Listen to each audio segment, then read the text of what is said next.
Yes. Yeah, good girl. Allow me call you. Okay.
Start the class.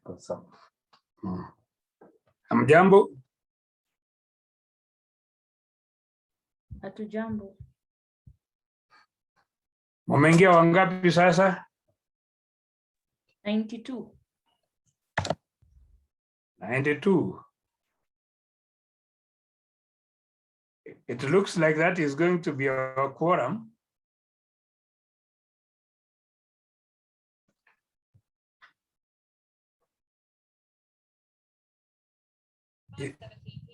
Is there a way we can know which classes have joined? Yes, the reps can speak for their classes. So class rep were medicine. Angela Nambiro, class rep for medicine year 5. Watu wako? Nawaona. I hope all of them. Some are joining. They are settling down from electives. They are joining. They are joining, eh? Which other class rep is on? Vincent Tarus, class rep Med 4 Junior. Class rep Med 4 Junior. Then Wanjala Stallone, class rep Medical Lab 4. Group yako wamekuja wote? Wako lakini si wote, some wengine wanaendelea kujoin. Okay. Yeah. Class rep mwingine? Class rep dental year 5. Muda Kivaria. Year 5. Yes, dental year 5, yes. Or dental year 5. Medical psychology. Yes, Medical psychology of 4, class rep, Faith Chapkorir. My class members are in. Your class members are in. The other group? 3. Or is that all?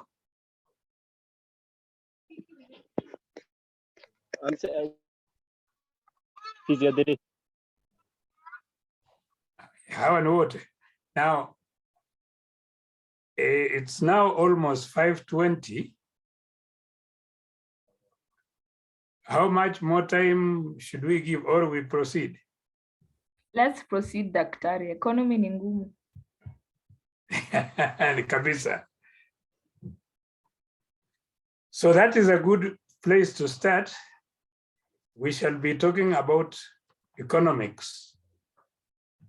And I hope all of you have come with your PowerPoint notes, because occasionally we shall try to see if we can have an interactive session.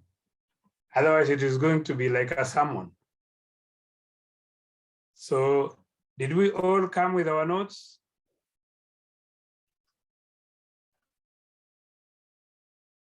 Class reps?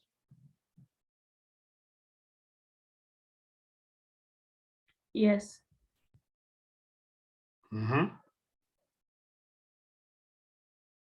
All of you are saying yes?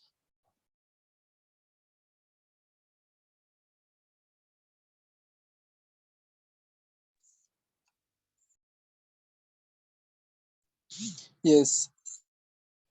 Good, that is good. Because the reason why I distributed them earlier is because we might be asking ourselves to look at various aspects, various slides. So it's good if you have them, or if there is a definition and you think it is not clear, we shall let us know. You can see hata kuna bata inakuja kwa klasi yenu.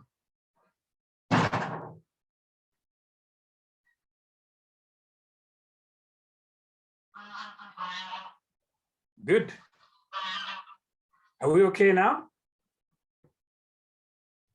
Yes, we are 96. Sawa.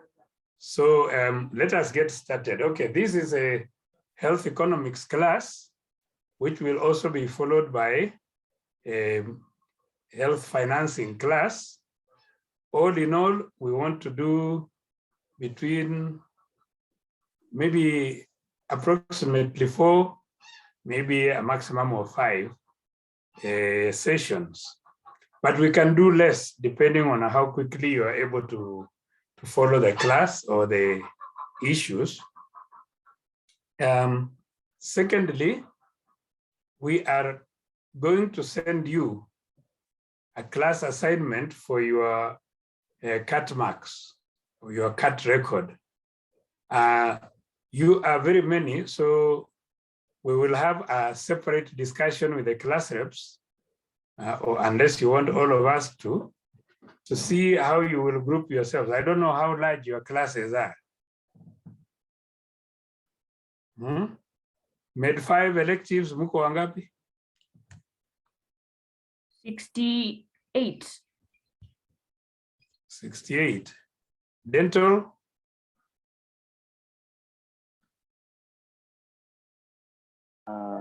Yeah. We're 15. You are 15. We're 16. We're 16, year 5. Year 5 is if Psychology? 22. You're 22. Any class larger than 22? Because 68 seems to be what in economics we call the outlier. 73. Med 4 junior. Which one is that? Med 4 junior. Med 4 junior. All right, so how do you usually divide yourselves for group work?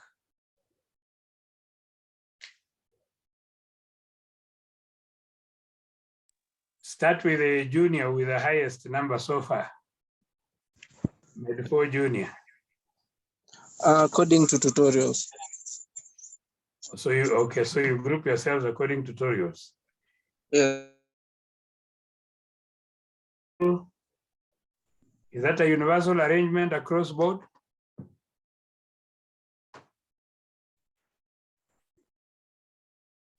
Yes. Okay. So those of you who are on electives, how would you, because I assume you are spread all over the place. We have Zoom and Google Meet. We'll arrange ourselves based on the rotations, the 50-year rotations. We'll communicate. Oh, that is good. Fine. So we'll figure out assignments for you people as we progress, and then I will send it. I'll send it to you like I did the notes on email. Then we'll agree on the deadline when you will send them back to me on email. So we are now in the digital generation, although I am a very, what do you call it? What is the opposite of digital?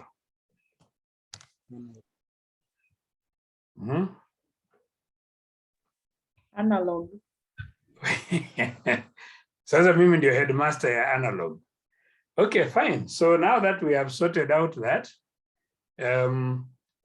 we lost 1 week, but I suppose we can try to make it up by going slightly faster with covering the area.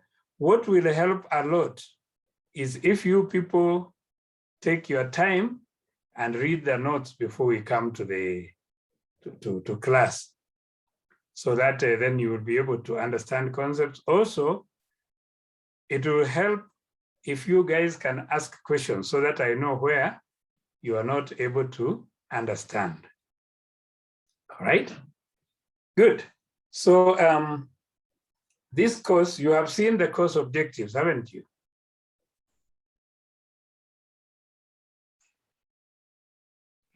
We have.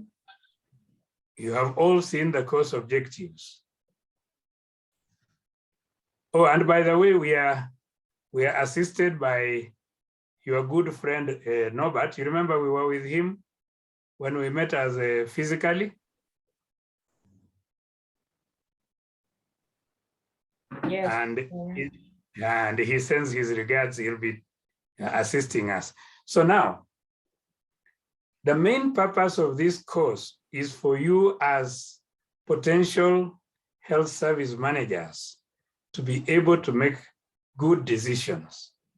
Health economics, this course will help you, the whole components, because you have management, you have economics, you have financing, you have planning, you have policy. All these aspects are meant to help you in decision making so that as managers, you make good decisions.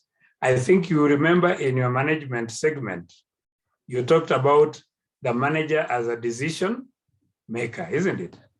And so this course is one that will help you make all your decisions and make them well. So that when you have forgotten everything else you learned in medical school or in dental school or in any other school, you must remember aspects of this course, whether they are lifelong. The other thing that this course is meant to assist you as students is, in due course, all of you are talking about unemployment. And the country now needs to create young people who can employ themselves. So most of you, when you are through with your courses, when you are through with your study, and you are through with your internship, and you have gotten some experience, you will most likely, many of you will most likely set up your own professional businesses. And this course, elements of this course will help you in running your own business. So it will not only help you to work for others, but it will also help you to work for yourselves. As I said, we will try to speed up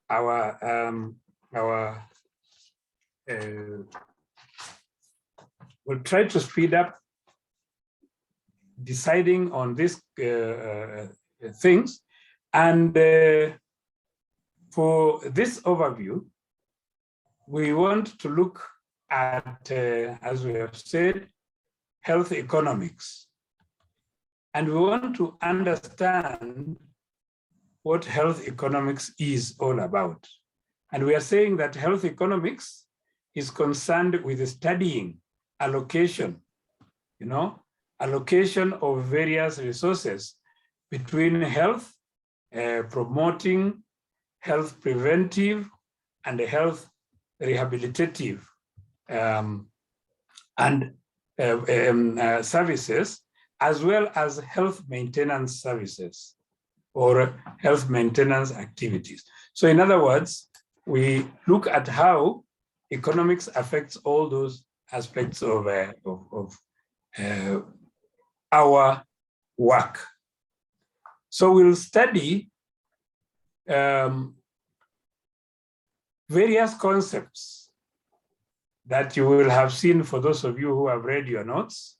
We'll study various concepts that affect the supply and the demand for healthcare or health services, the resources required, and the impact of health services or the impact of health resources on the population. So what is it that having or not having resources in the health sector, what does it do to the general population? So that we say that initially, that health economics applies the theories of and techniques of economics to the health sector. Health economics applies the theories, techniques, and theories of economics to the health sector. And we normally will say that health economics will address 4 questions, and this is important for you as decision makers. The first question will be, what combinations of medical and non-medical goods and services should be produced by the economy. All right? What combinations of non-medical and medical goods will be produced by the economy? And that, as we shall see later, deals with allocative efficiency. By the way, by the end of this session, you will have learned a new language called the language of economics. So that when you go today for supper, you tell your mom and dad, you know, now I have a language of economics. So we now talk about allocative efficiency when we answer that question. The second question is, what particular health goods and services should be produced in the economy? What particular health goods and services should be produced in the economy? Okay, and that will address still allocative efficiency. So those two questions address allocative efficiency. The third question will be, what specific healthcare resources should be used to produce the final health goods and services? Again, what specific healthcare resources should be used to produce the final health goods and services? And now, here you are talking about productive efficiency. Productive efficiency. And I hope you are noting those terms, because we shall come back to them.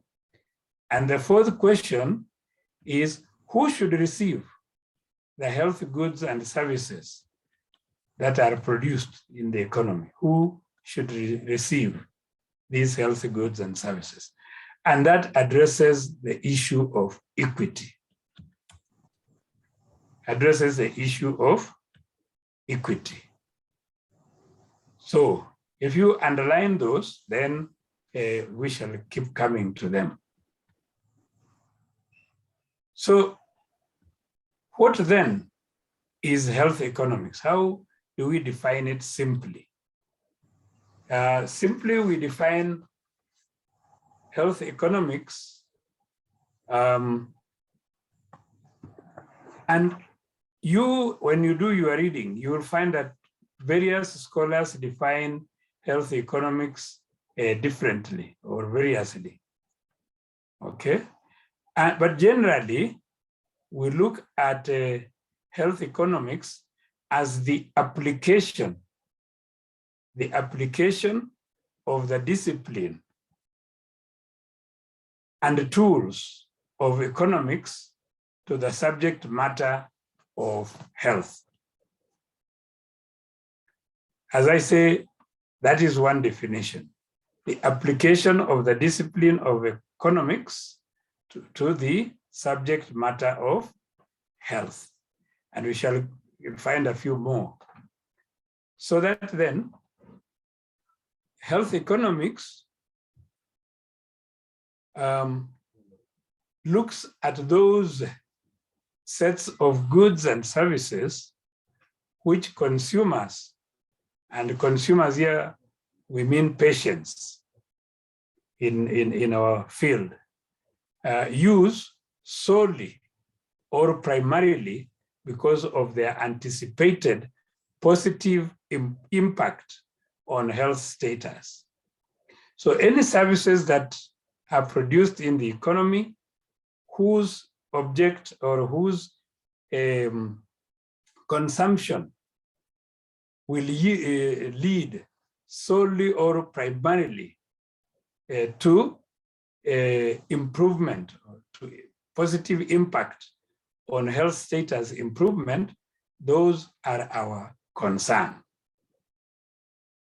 So that then we say healthcare or health services consumption or all these things we shall be talking about, healthcare is clearly demarcated from other commodities. So you will be seeing, and I'm sure those of you who have read the lecture summary will notice that there are many commodities in the economy, but healthcare or health services are unique, okay?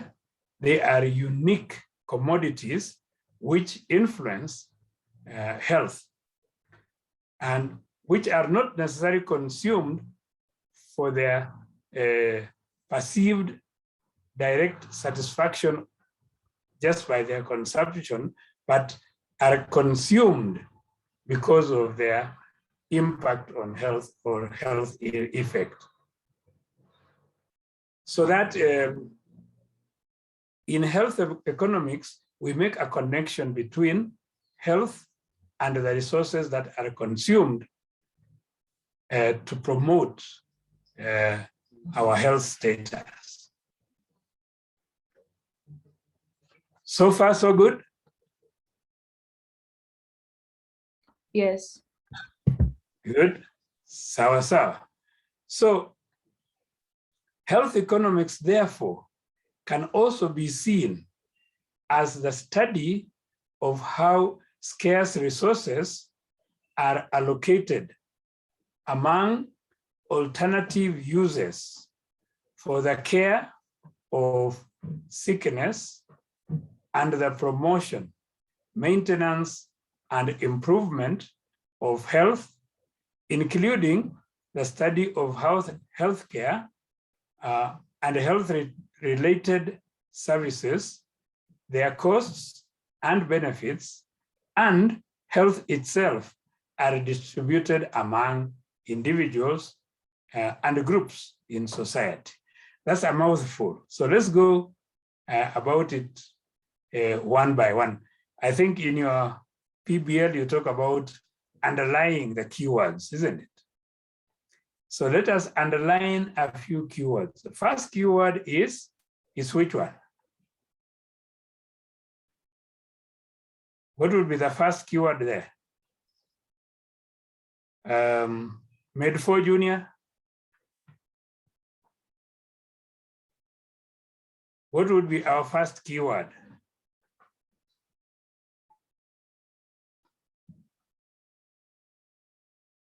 Med4 Junior are not on? Psychology? Money. Not yet. The first keyword is a study, isn't it?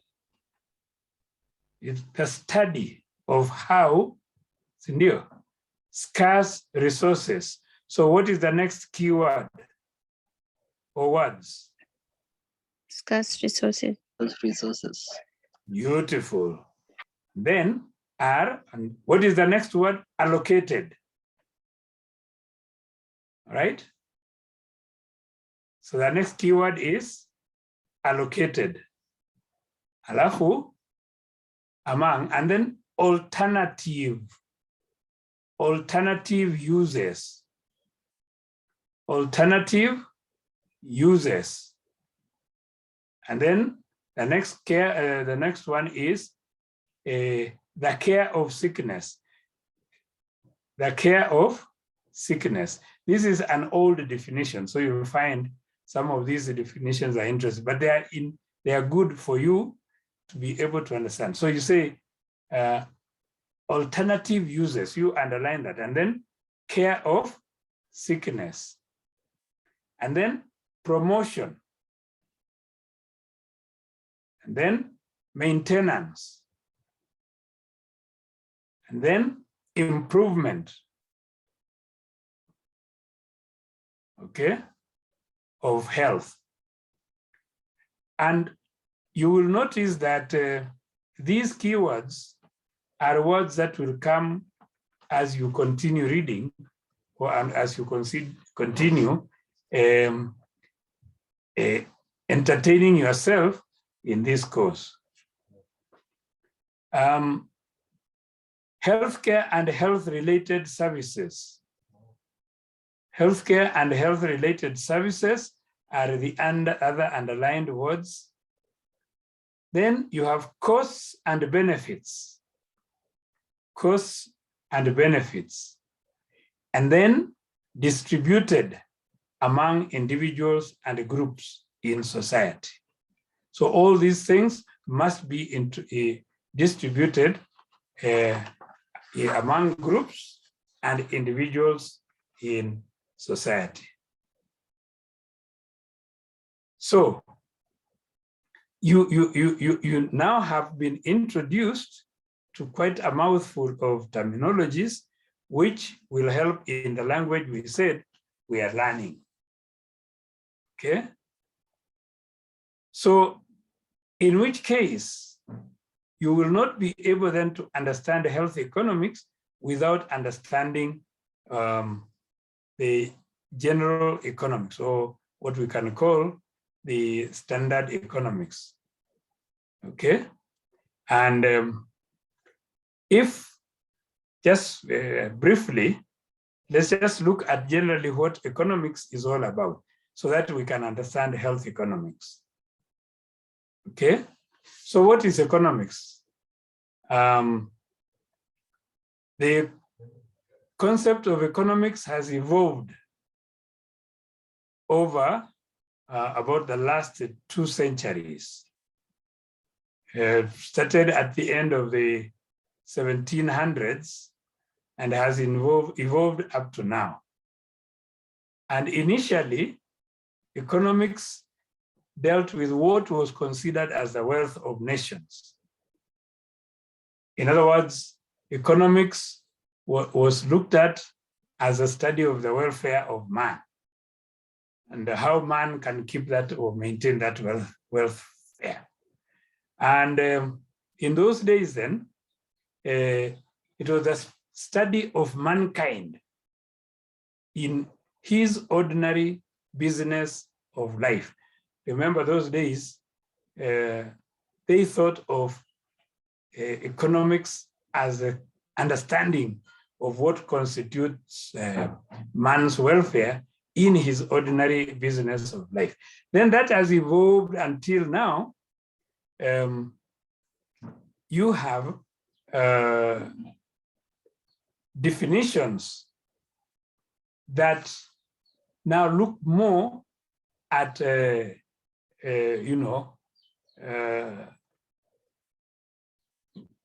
valuable or value systems in society.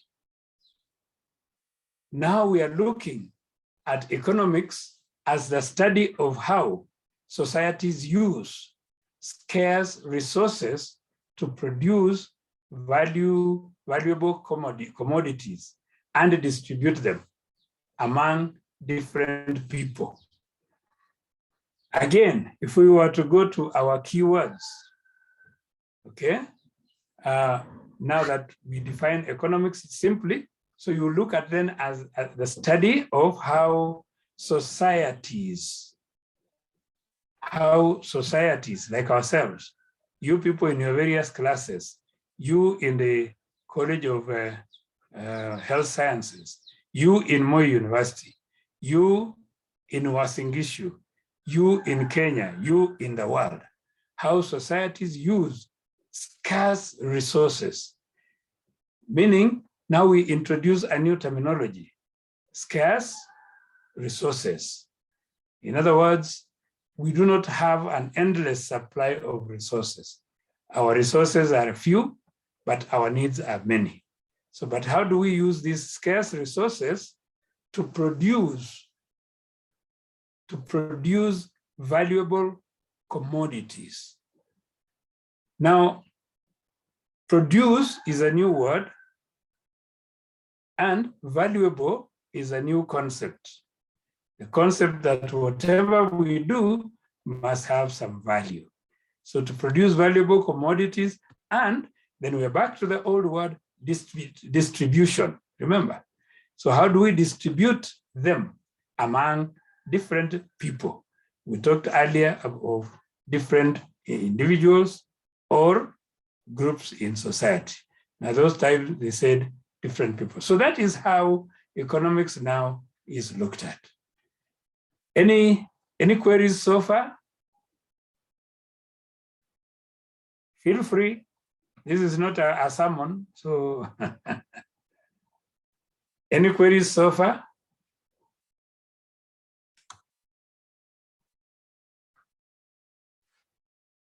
All right. So now we have defined economics. But you see the health economics has a component also of health. But I know all of you know the definition of health, isn't it? Do we all know the definition of health? Yes. Yes. Yeah. The WHO song, isn't it? Our anthem. The state of complete physical, mental, and social well-being, and not merely the absence of disease or what? Infirmity. Very good. Yeah, that's our song, isn't it? And we can't forget it. We need to have it every time. So when you look then at that definition of health and the definition of health economics that we have seen, and then the definition of economics that we have seen, you will notice that a new language will come in, that health is not a good, but the services that we consume in order to improve, maintain, or promote our health status, those are goods, okay? And these goods are called healthcare. So healthcare services are considered as goods. You can trade in them. But health, you cannot trade in, because health is a state of being, is a state of well-being. So you can't trade with it. But healthcare, which is the health services, you can trade in. You can therefore demand and supply them in the same way that you buy or you demand and supply bread, unga, etc. Okay? And in other words, you can think then of health services, that is the goods and services consumed for purposes of improving, maintaining, and so on. Health status can be bought and sold in the market. All right? So that the concepts of demand and supply will then apply. And we shall be looking at those in a minute. Right, so now we have defined health and health services, and we have seen how we link that to health economics. Okay, we have said that health services are those activities or those services that are consumed or performed by healthcare professionals like yourselves. You are going to be offering those health services, healthcare services, and when you are providing those services, then you are also, in addition, producers of health services. And very soon, we'll look at the concept of production. So let's start looking at some concepts, unless there are any questions.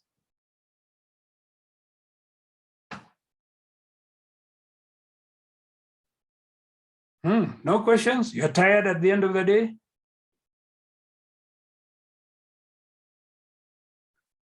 So again, we note that healthcare is consumed, or health services are consumed specifically and singularly because of their relationship with health. Okay, so let's look at some concepts then. And these are the concepts that will help us understand our role or our use of this course. So back to our underlined terms. Now, the first two concepts we want to look at are the concept of scarcity and choice. Scarcity and choice. I don't know whether we can find the slide that talks about scarcity and choice. Now, we say that if resources available to people are insufficient, and such resources are said or deemed to be scarce. Because this, if we assume that our wants are greater than our resources, then we say the resources are scarce. They are insufficient to satisfy our wants. So they are scarce.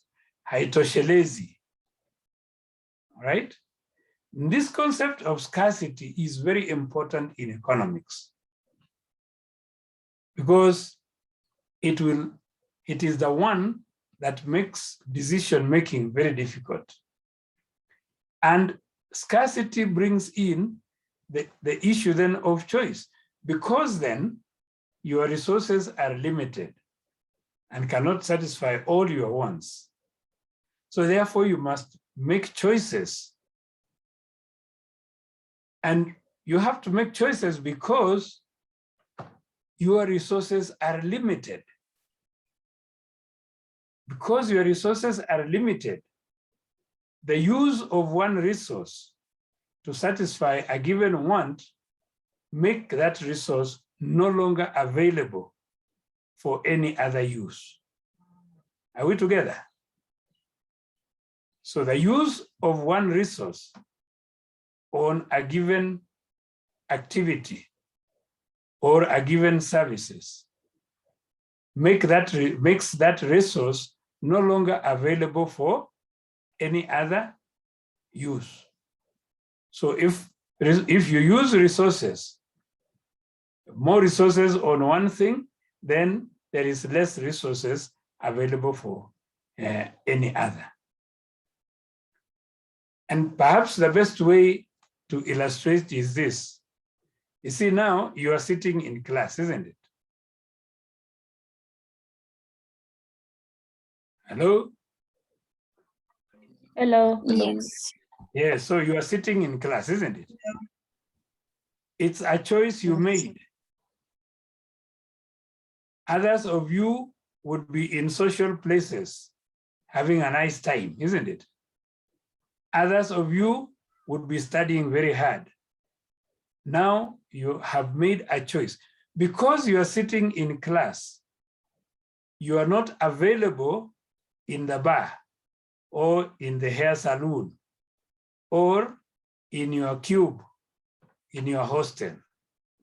That's a very crude example. In other words, if whenever you are using one resource to do something, then that resource is no longer available for other users. So you make what in economics we call a choice. Okay? Now, the concept of scarcity and choice, those two concepts are at the center of the study of economics, and therefore the study of health economics. Okay? The other concept that we look at is the concept of allocation of scarce resources. We have said that if you make a choice to use something, then those resources are no longer available. That allocation of scarce resources is influenced by the economic system in existence in a given country. So you have heard people talk about various types of economic activity or economic systems in their country. Even now, you hear the debate in this election period. People say, oh, we want trickle-down economics. Oh, we want bottom-up economics. Oh, we want pesa mfukoni. I don't know how pesa gets into mfukoni, but all those things are a struggle to have a given economic system for our country. So that then that will influence the way we allocate our resources. So the guys who want bottom up are saying they want to allocate their resources to the bottom of the pyramid. The others are saying, no, if you do that, the bottom will never go up. So the best thing, allocate it at the top and then it will trickle down. Okay? So whatever system of economic, the economy you use will affect the way you allocate your scarce resources and the use of it, and the way you are going to deal with competing users. We have said, if you allocate a resource to a given use, to a given activity, that resource is no longer available for allocation to any other thing. So this theory then, or this concept, determines for you what, how, and for whom, and for what the goods and services will be produced. Now, so far, we have said quite a number of things, but now let us look at the concept of making these goods and services available, which in economics we call production. And the question we ask is, which goods and services to produce in what quantities? In your economy, whatever your economy is, you ask yourself, what goods and services should we produce in what quantities? And this is where now we are looking at the composition of total output. Now, new language, the language of output. I hope you underline that. So we are not talking about dealing with the issue of the composition of total output. What is this output of the general services? What is it giving us? What is available? What are we able to produce and for who? Okay. So that you now are training and you are likely to serve in the Ministry of Health. So this question would involve you as health professionals deciding what proportion of resources to devote, say, to preventive services, what resources to allocate or proportion to allocate to curative services, assuming that, as we have said, these resources are scarce and are similar in case of both types of services. In other words, that you use basically the same resources for each of those services. The other question you ask is, how should these goods and services be produced? How will they be produced? Right? How should they be produced? Should is a new word meaning normative. That is, you are saying what is best. You're making a judgment call. So how should these goods and services be produced? The decision you are then to make is called allocative decision. And it arises because most goods and services can be produced using different methods. Yes, a good example yourselves. Some of you we are producing as medical doctors. Some of you as dentists. Some of you as psychologists. Are there any other group? We have doctors, we have dentists, we have psychologists. Any other group? Lab. A lab. Hey, and you lab, you didn't introduce yourselves when we started. Medical lab. Each of you, the way you are produced is different, isn't it? For doctors, it takes us 6 years to manufacture them. Psychologists, how long? 4 years. 4 years. Dentists?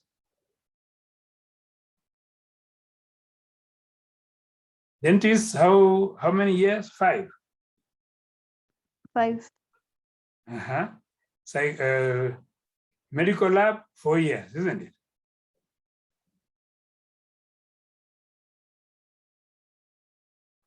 Now, each of you, as we produce you, we use different methods. The way we train a doctor is different from the way we train a dentist. The way we train a medical lab is different from the way we train a psychologist, and so on and so forth, isn't it? So I hope now you understand. This is called allocative decision. We allocate decisions, we allocate resources, or we make allocative decisions. We allocate you various types of resources in order to achieve a given output. An output is the result that we get when we have put together goods and services, and we make those goods and services interact, and we produce you. So we produce a doctor, right? And the way to allocate those is because as we said, once you have allocated a certain resource, then it is no longer available to allocate to other users. And so we produce in the economy using different methods. And these methods are distinguished by the quantity and quality of resources used in production. Okay, and we shall be defining production very soon before you go to sleep. And this activity is done, and we study it as it happens in the whole economy. The whole economy. We are looking at the whole economy, activities of the whole economy. The third question again is, how should goods and services, how will they be distributed? How should they be distributed? There is no need to produce what you will not be able to avail for consumption. And that is called distribution. So here, this question looks at the relative share going to each household and the criteria that should determine how goods and services produced are divided in society. How will we divide? So we have produced 68 doctors. How will we divide them? How will we assign them? How will we, a big word, distribute them? Because society needs them. Okay, we have produced, were they 15? Were they dentists? Only 15. So we produced 15. How will they be distributed? Okay, so that how much of them will go to urban facilities? How much of them will go to rural facilities? How much will go to what county? How much will remain in the college so that they can be trained to replace us, and all those. So those are the distributive decisions that we make. Okay. Now, any questions so far?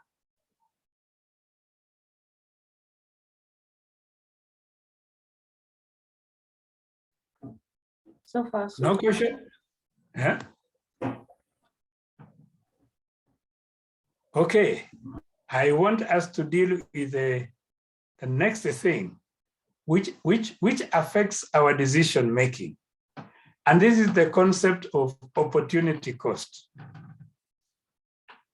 Now, there are many costs, and we shall be coming to them, but the very important one for us to begin with is when you take an action,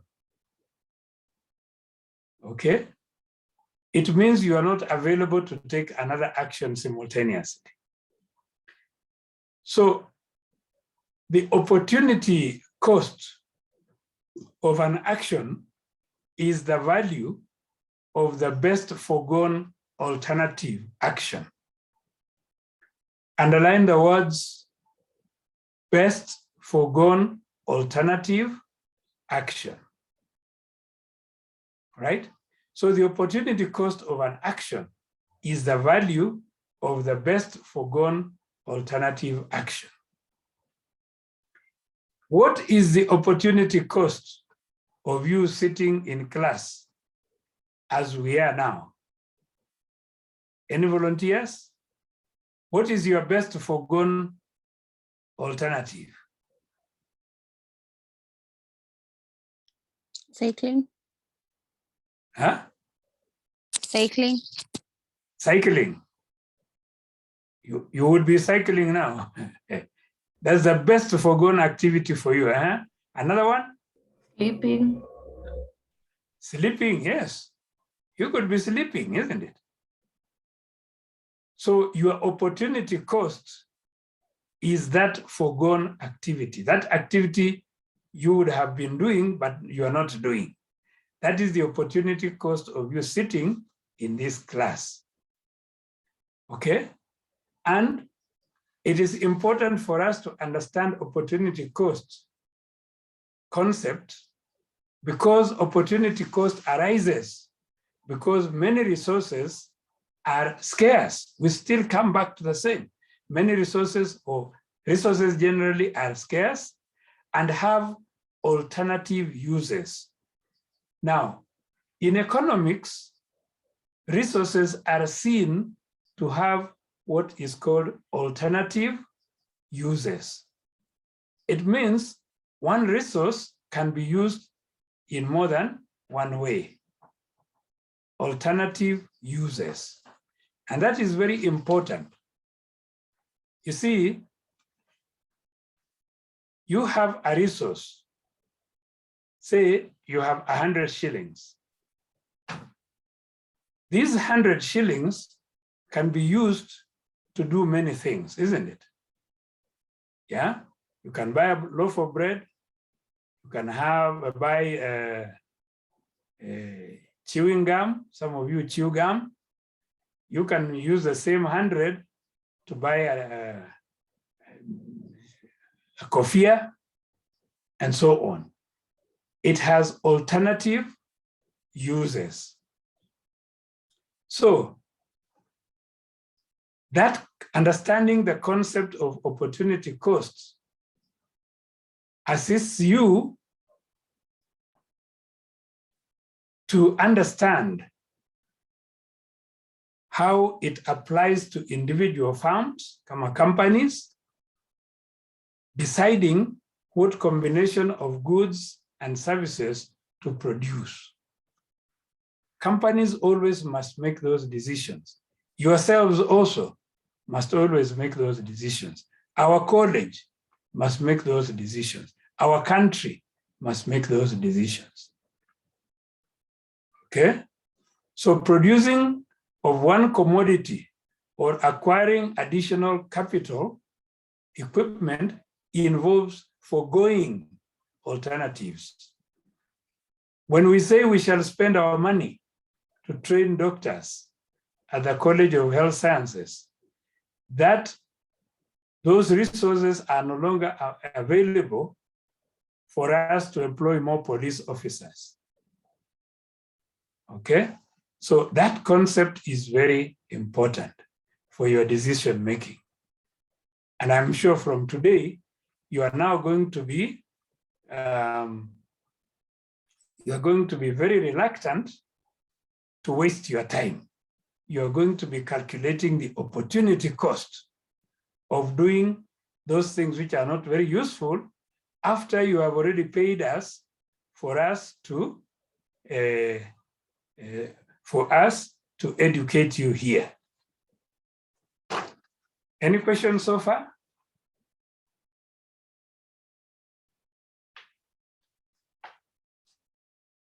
Any query?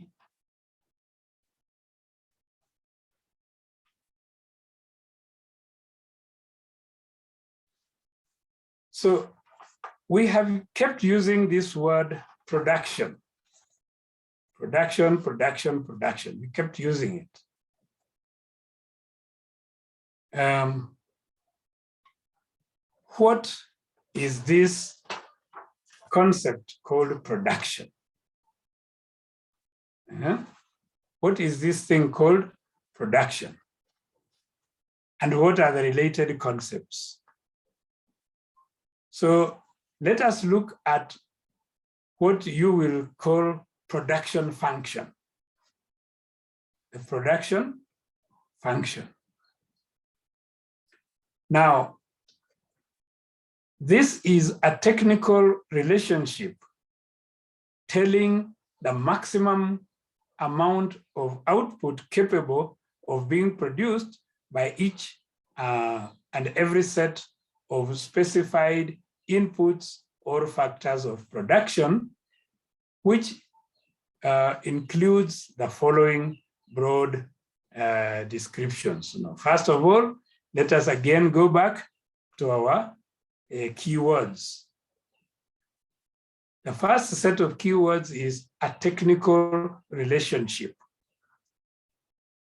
In order to perform the production function, you must bring in various types of inputs and put them through a productive process or a production process.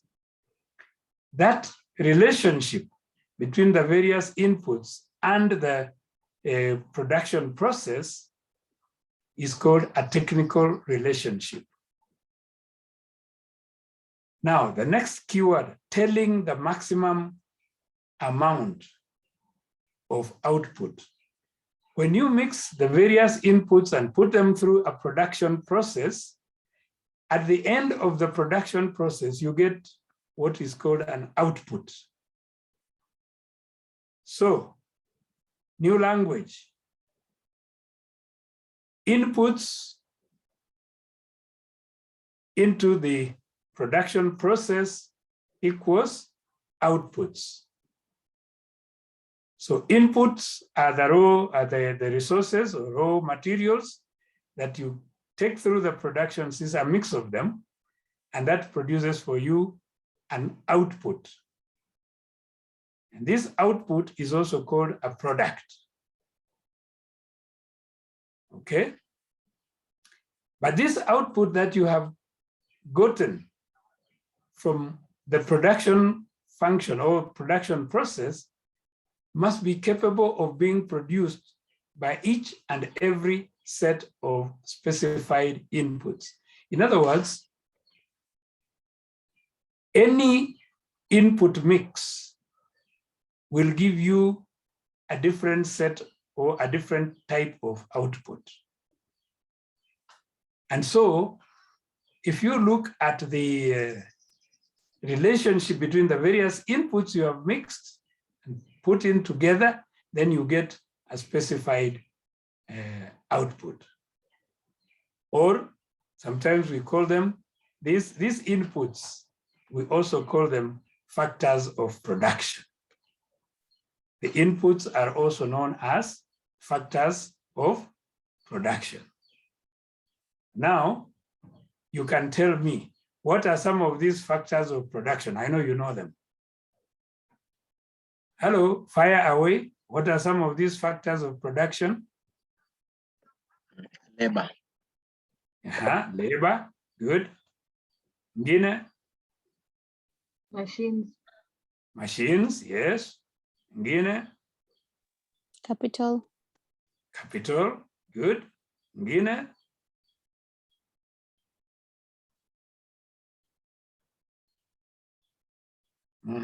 Ngine? Raw materials, Land. Land, yes. And even mbesha, isn't it? Those are the factors of production. Okay. Now, this production function,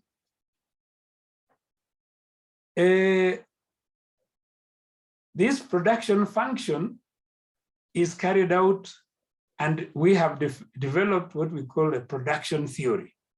How can we explain the production function? And production theory, now that is the theory, describes a technical law which explains the relationship between inputs and outputs. A technical law, they're not hard, so don't worry. Technical law is the underlined word. Describes a technical law which explains the relationship between inputs and outputs. We have said that the application of inputs, set of them, through the production function will give you output. So what is the relationship between the inputs and the resulting output?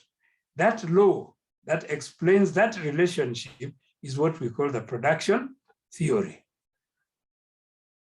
And it helps us to understand the interaction of resources such as land, materials, machines, knowledge, labor, everything we have talked about, factors of production. It helps us understand their interaction. Okay? So once we understand their interaction, then we have developed a theory which is a law that explains that relationship. Right? So that in the health sector delivery or in the health sector system, services are delivered and services are produced. And the term production function is then an expression of the relationship between inputs and outputs and represent a tool for analyzing how different resources or how different outputs, such as human resources and so on, like doctors like yourselves, are going to affect what we are able to produce.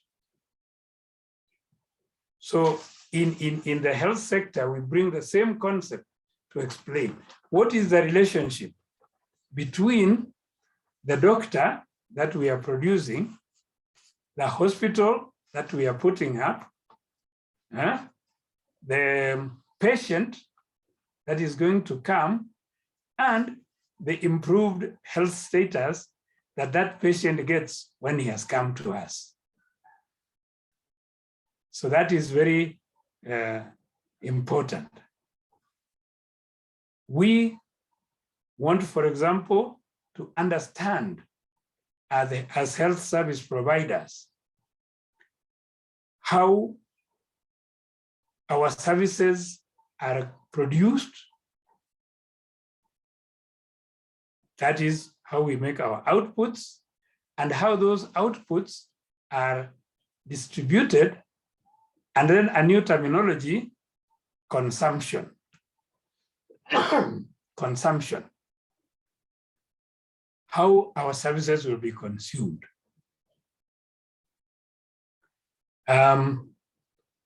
When you are looking at the production function, there is a concept which helps you, which is called a production possibility frontier. Production possibility frontier. Okay, now this is very important for you because it explains to you why you cannot succeed to do everything you want. So the production possibility frontier is a trade-off relationship between two complementing input factors of production and maximum amount of output generated. So here you are saying production is a process. This process has a limitation, okay? Just in the same way, a doctor, we can say,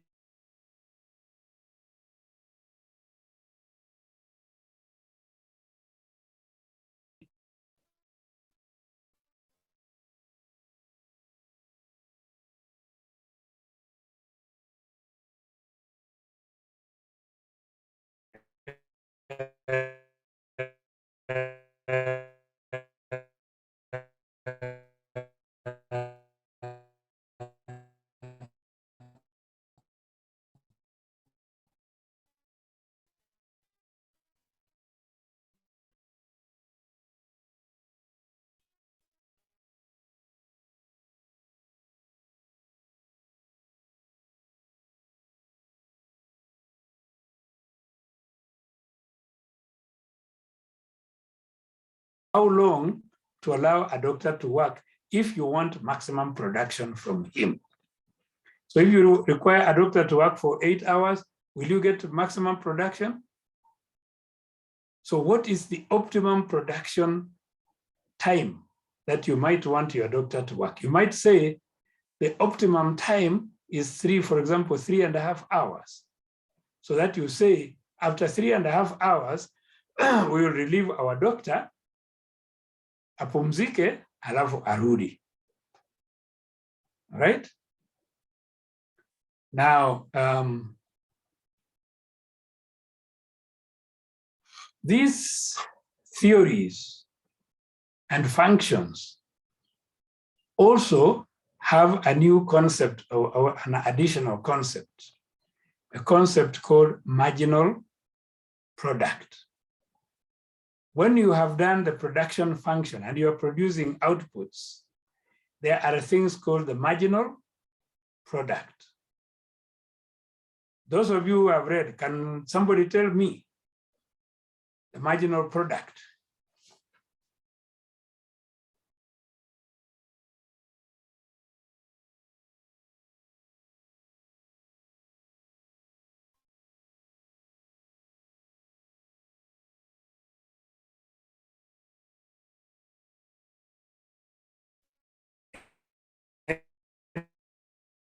very quiet.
Hello. Hello, Daktari. It seems like your Now, internet. are we back? Yes. It looks like I don't know at what point did we stop, because I think my system disappeared. I think you're asking a question about the marginal product and someone was trying to answer. Oh, good. Now, let us try now. Marginal product. I'm sure you have looked at it, yes?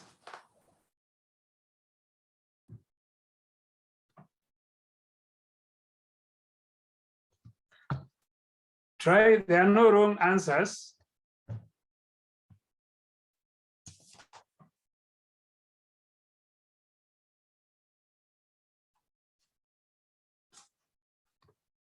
Still on? Yeah, I didn't quite understand it, but basically it's a change in the output of a product resulting from, I think, employing one strategy over the other. I didn't quite understand it. That was in respect of what concept now?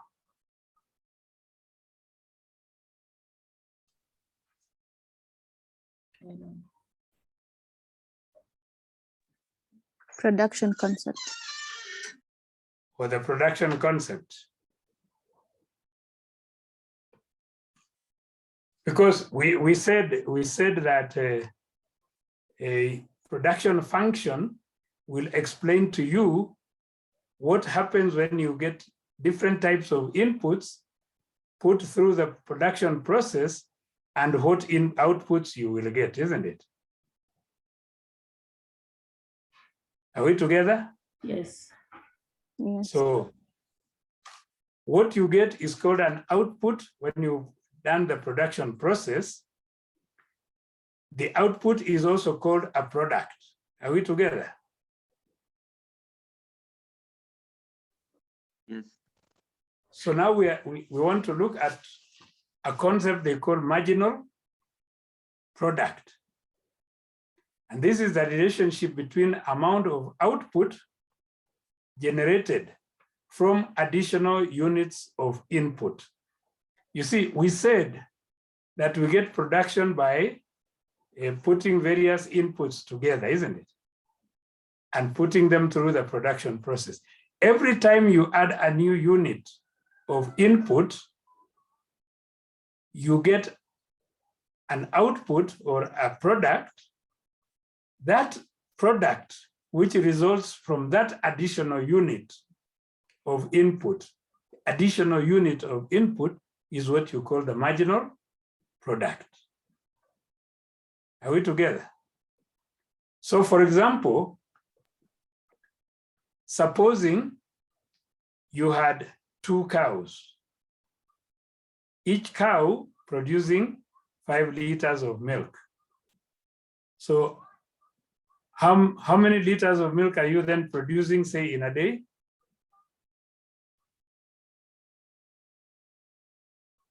Quick maths. Pardon? You have 2 cows producing 5 liters of milk each a day. So what is your output per day? 10. 10. 10 liters, okay?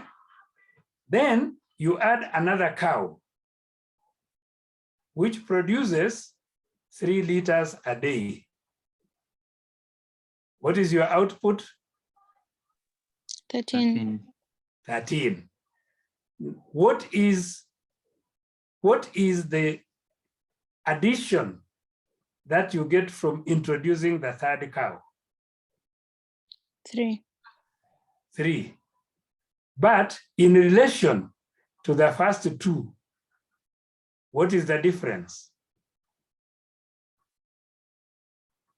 See, when you added the third cow, you added 3 liters. What about when you add the fourth cow? And it is producing also, say, 2.5. So every time you add a new input, the cows are the inputs, isn't it? The first 2 cows, then the next cow, then the next cow. Every additional cow that you add will give you a new input. That input is, or a new product. That product is now called the marginal product. Are we together now? Yes. So every time you are adding a new input, you affect the equation. And the equation will not be uniform. So the result of that additional unit, what the effect of that additional unit to your output is what we call the marginal product. Good. Any queries?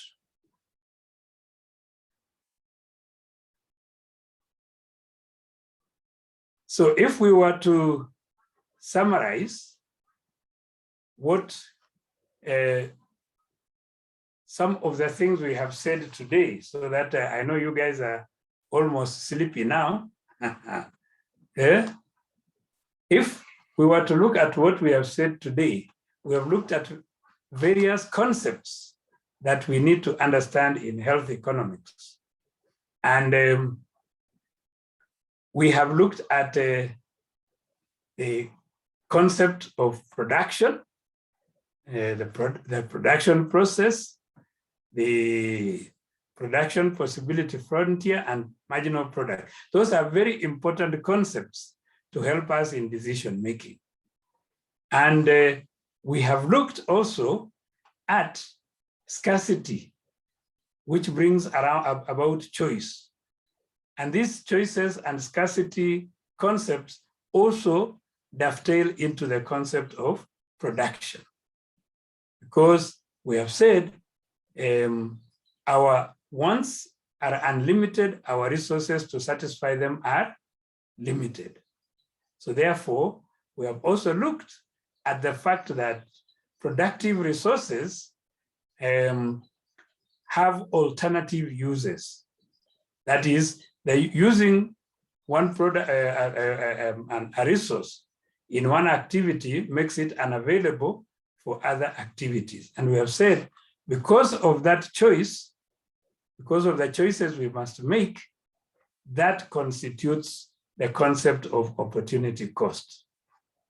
That opportunity cost is the best foregone alternative that we could have used our resources with. Okay?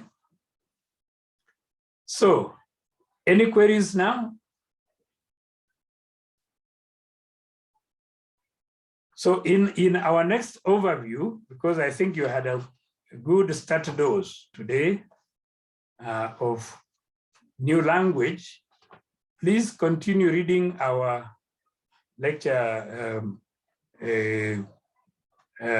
summary.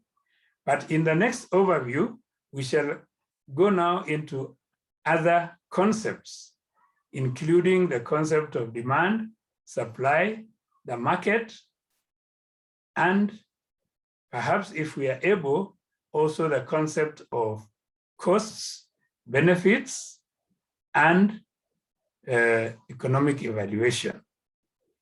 So unless you have queries, I think that could be enough for you for the day. New language, new way of thinking, a good dose.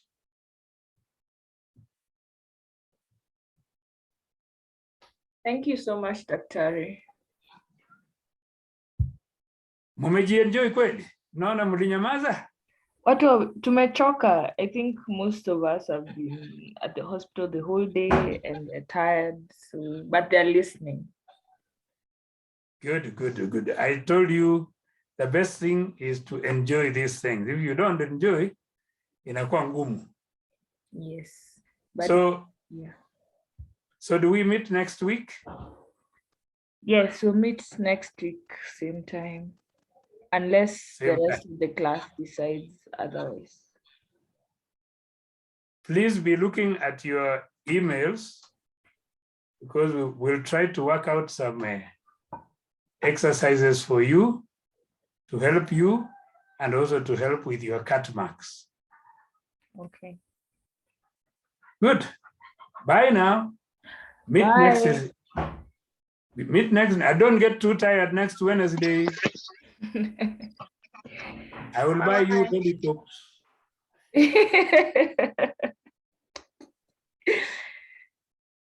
Thank you, Doctor. Have a lovely evening. And you too. And thank you for everyone for attending this class. Good.